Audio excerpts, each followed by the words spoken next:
Hey everyone, it's Tommy here with the PSP staff at 14 Wing Greenwood.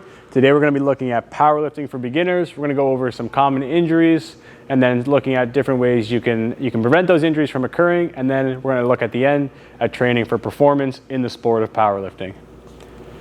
So when we first look at injuries, we're going to show you guys the common areas. Then again, like I said, we're going to look at different exercises we can do to try and prevent those injuries from occurring, or that can be part of your rehab process if they do occur.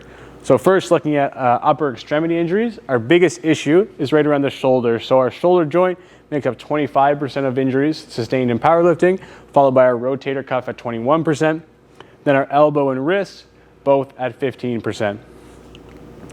Then if we look at our torso and hip, this is probably no surprise to a lot of people that have looked at powerlifting or seen other powerlifters trained with them or trained around them, that a lot of the issues are kind of in our hip and our low back. Obviously, this is an area that gets a lot of stress in powerlifting training, but it doesn't have to be an area that's injured so commonly. So like I said, we're going to show you guys some great exercises you can add to prevent these injuries from happening. But when we're looking at the rates, you see that the hip makes up 30% of injuries related to powerlifting, or lower extremity injuries related to powerlifting. The low back is 26%. Disc issues, so in our spine, 17%. And then upper and mid back, so a little bit higher up in our spine, makes up 12%. So then we go common injuries in our lower extremities. So the knee makes up 20%. Our adductor and groin area, that makes up 30%. And our hamstring makes up 12%. So when we look at injury types, kind of by whether it's muscle, joint, or ligament, we can see that muscles are 42%, joints also 42%, and then ligaments are a little bit lower, they're at 16%. So then we're going to show you guys kind of some strengthening exercises you can do, some areas to focus on when it comes to powerlifting. So the first one we're looking at is upper extremities, and our big focus here is going to be the shoulder. So we saw that the shoulder joint and the rotator cuff are the biggest issues. So we're going to show you guys some exercises you can do and what we're going to focus on to try and prevent these from happening. So like I said, so our big focus here is stabilizing the shoulder. So we want it, in the sport of powerlifting, we want it to move as little as possible. It's just kind of a support when we're bench pressing, and then just stabilizing in our other exercises. So specifically, we're looking at the muscles of the rotator cuff. There's several muscles kind of all around the shoulder joint. And we're going to target these by looking at 3 exercises. So first, we have a half kneeling cable face pull. So in this exercise, the individual is going to be down on one knee. The cable is placed fairly high. We're going to use a tricep rope, and they're going to pull the rope to their face.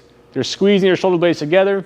A really good way to make this exercise a little bit more difficult and a little bit more useful is just to add a 2-second squeeze at the end. So you're pulling it towards your face, squeeze for 2 seconds, and then letting it back out. Then we have our waiter's carry. So this can be done with a dumbbell or with a kettlebell. If you really want to make it challenging, you can do it with a kettlebell in a bottoms up position. So we're holding the handle of the kettlebell, and the weight, like the ball of the kettlebell, is above our hand. And then you're going to hold it out so my elbow is a little bit past 90 degrees, and then you're just going for a walk with it. So similar to our suitcase carries, any other carry exercise, we can progress the weight, but we can also progress the distance. So with a waiter's carry, it's really tough to stabilize and maintain that slightly past 90 degrees elbow position. So we would suggest adding distance before adding load, just making sure we're able to maintain that position the whole time. So you could start just by going 10 to 20 steps on either side. As you get stronger, as you feel a little bit more stable, you can add some distance, and then you can slowly start to add some weight as well. Then we have a cable external rotation. So this exercise is really more of a prehab. So we're trying to strengthen the muscles in the rotator cuff that might not get a lot of work. So our external rotators, as you know, a lot of us are a little bit hunched over, or especially in powerlifting where there's a lot of pressing, even a forward lean when we squat, our shoulders tend to be rounded forward, which kind of exposes us to injury, especially when we bench press, and those shoulders have to be kind of open back up, which they're not usually used to. So the cable external rotation, you're just going to have your elbow by your side, kind of tucked in nice and tight, and then you're holding a handle on the cable machine, rotating out just as far as you can without having your elbow come too far off your side. So this is a big thing we want to avoid, is just externally rotating and having our elbow come way off. Then we're going to start to use other muscles. We're going to turn our body and kind of negate the benefit of the exercise. So again, we're trying to keep that elbow in nice and tight. We're rotating out, trying to work those muscles in the rotator cuff that don't really get a lot of work in most of our exercises. All right, then we're looking at strength training for injury prevention in the torso and hips. So like we said, this can be a huge problem area for powerlifters, especially those that don't include a lot of accessory training. So if you're only training the competition lifts, just squat, bench, and deadlift, it's really easy to be susceptible to these injuries, because even though those exercises train our core and our torso, they're not really isolating it and not really allowing us to use it as an injury prevention measure.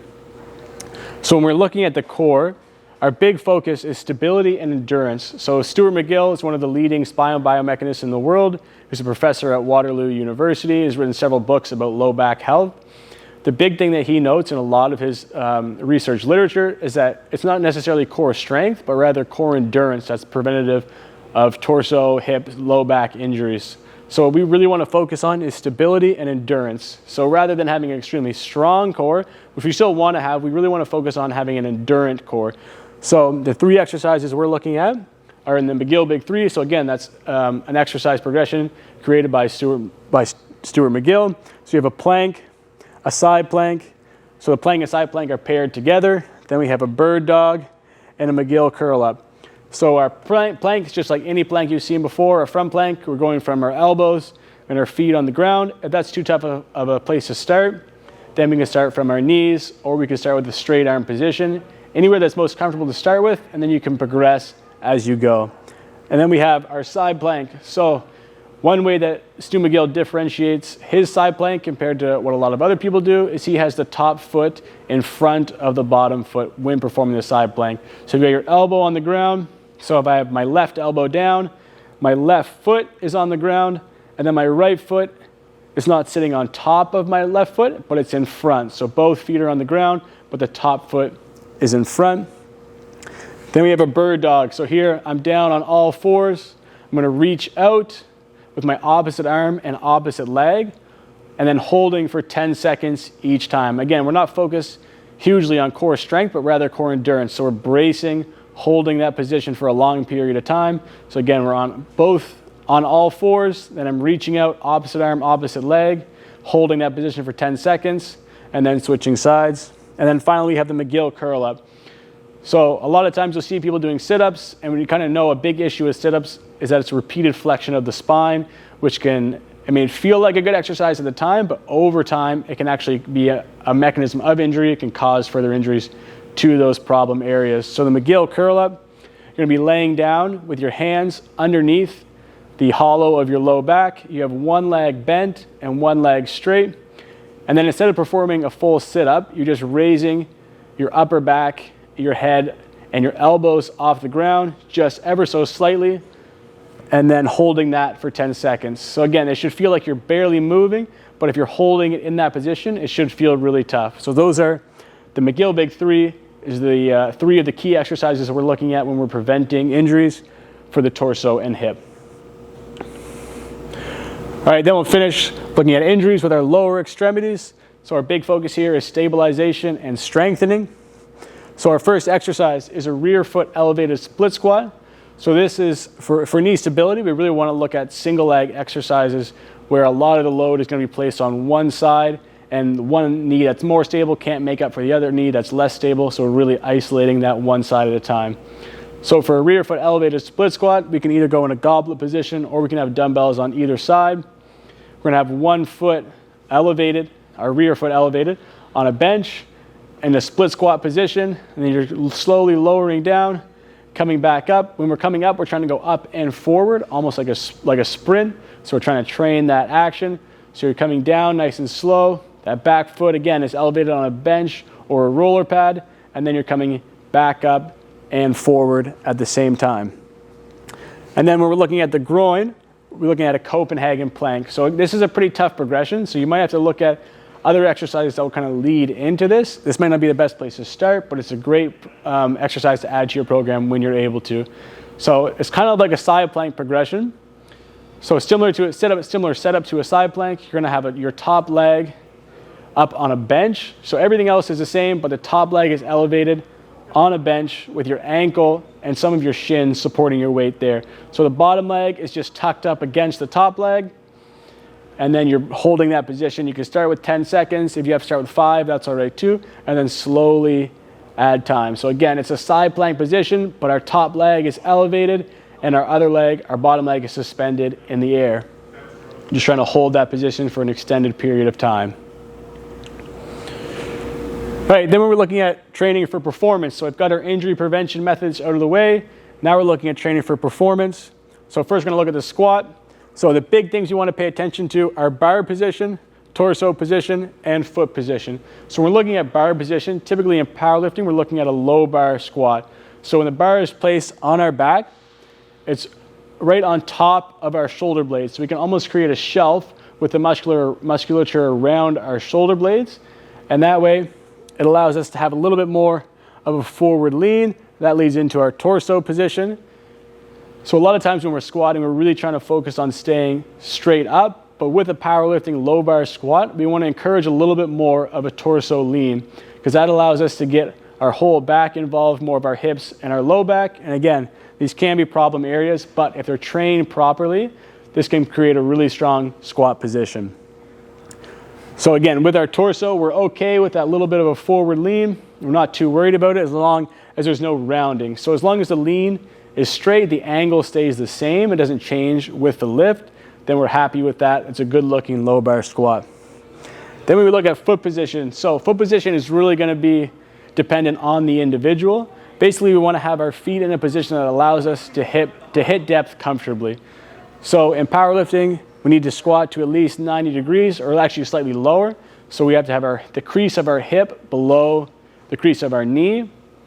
So it's really important that we just find a foot position that allows us to feel comfortable squatting to that depth. So whether that's a little bit wider or a little bit more narrow, that's really up to you. Just play around with it and see whatever allows you to hit depth most comfortably and try that out. All right, then we're looking at strength training for performance. We're looking at the bench press. So the big things we're going to focus on here is shoulder position, foot position, and bar path. So our shoulders in the bench press, we're really trying to pack them in, trying to squeeze them together, and then drive them against the bench while we're pressing. So we're trying to squeeze those shoulder blades together as hard as we can, pressing forward, and trying not to allow them to flare out as we press. We don't want any energy leaks, and that's a big one that can happen if we allow our shoulders to roll forward. Then we're looking at foot position. This can be one of the tougher things to figure out with powerlifting bench press. So ideally, we want our foot to be as close to underneath our hip as possible. So a lot of the times you'll see people with big arches in bench press, and while this might not be the best position for benching all the time, in the competitive bench press, this is one of the most efficient ways to bench the most possible. And having our feet back a little bit further allows us to create that arch, but also it allows us to use leg drive. So in competitive bench press, if we're only using our upper body, it's not really gonna cut it. So we really wanna think about pushing with our legs as we press off our chest. And to do that, we have to start with a great foot position. So again, we're aiming for our foot to be as close to under the hips as possible, making sure we're still comfortable, and it's something you can progress over time, trying to slide them back a little bit further, figuring out what foot position allows you to get the most leg drive out of your lift. And then we're looking at bar path. So this can be an issue a lot of people have where they're touching too high on their chest.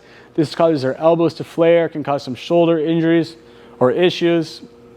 It can also be if we touch too low, then our shoulders are gonna roll forward. We kind of dump forward, almost like you see when somebody does a poorly executed chin up. When you see them at the top, the upper back kind of rounds over, and then that's not a very strong position. So that can happen when we touch too low. So what we really are looking for is to find a position that allows us to keep our elbows tucked in nice and tight to our body.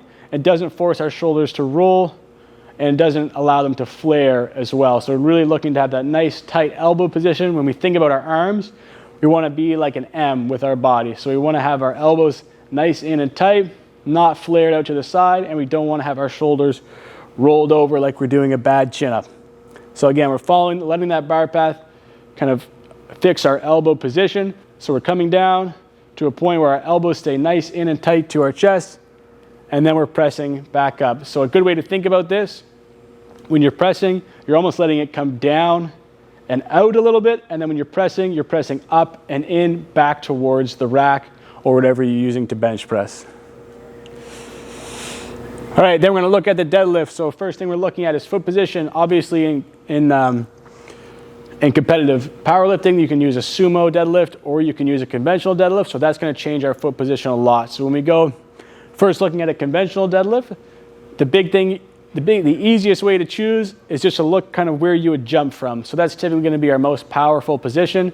So when you line up for the bar, you're just going to think, where would I like to jump from? And then you're going to play around your stance from that. So it might not be the most comfortable right away, but that's a great starting point, and you can kind of figure out where you want to be. And then when we're looking at our foot in relation to the bar, a great place to start is just put our feet under the bar when we're deadlifting and try and cut our shoe in half. So it's not going to be perfect for everybody, but it gives us a great starting point, helps us know where we can adjust from going forward. Then with conventional, you'll see a big range of external rotation at the foot with the conventional, or with the sumo deadlifts rather. So some people have their foot way out to the side. Some people are a little bit more frog stance. They'll have their toes pointed forward, even in that wide stance. The big thing, again, is finding what's comfortable for you. So start playing with a wider stance, with a more externally rotated foot. And then if it feels uncomfortable, just bring it in, play with it a little bit. A good reference point for the bar with the sumo deadlift is just to use the rings on the bar. So you see on a traditional powerlifting bar, there's 2 smooth rings. This kind of gives you an idea of where your hands are when you're bench pressing. It can also give you a good idea where your legs are or your feet, what your foot position is when you're doing sumo deadlifts. So a great way to start is just by having your feet at the rings, or you're having your shins lined up with the rings on the bar. Again, it's just a starting position. So that'll help you figure out where you want to go from there, whether you can go a little bit wider or you want to come in a little bit further. It's just a good reference point, gives you some place to start. And then we're looking at start position. So this can be one of the biggest issues we see with deadlifts. So people have the problem of starting too high. Obviously this can cause our hips to shoot up, cause our back to round, and just a whole host of issues that we want to avoid. But the one that we don't think about a lot is starting too low. So a lot of times this creates a really inefficient lift. So in a conventional deadlift, we're not trying to squat the weight up, we're trying to hinge it. So we're trying to use our legs, but also we want to involve our back, we want to involve our arms, our lats, everything. But if we try and squat down, what you'll often see happen is that somebody will start really low, and before the bar even moves, when they're pulling, their hips will raise to an efficient start position anyway. So that little bit of hip raise at the start is just wasted movement that we don't need to have if we start in the right spot. This is really common as well in the sumo deadlift, where people think, okay, sumo deadlift, like it's almost like a squat, I need to get really low. But actually, again, they end up with that wasted movement where you're straining as hard as you can, but the bar doesn't move and your hips raise. So a good way to fix this is just to do really slow eccentric deadlifts. So whether it's conventional or sumo, when we lift and we let the bar down really, really slow, we can kind of check and see where we finish when we're bringing it down to the floor, and that's typically a great starting point. So when we do that lowering movement, we're not worried about, or we're not finding that same wasted movement from the start position to when the bar actually starts to move, and that can give us a good reference point. You can have your friend take a video, you can record yourself, kind of see what that starting position looks like compared to where you are actually starting yourself. Thanks for watching. Hopefully these can help you with your training.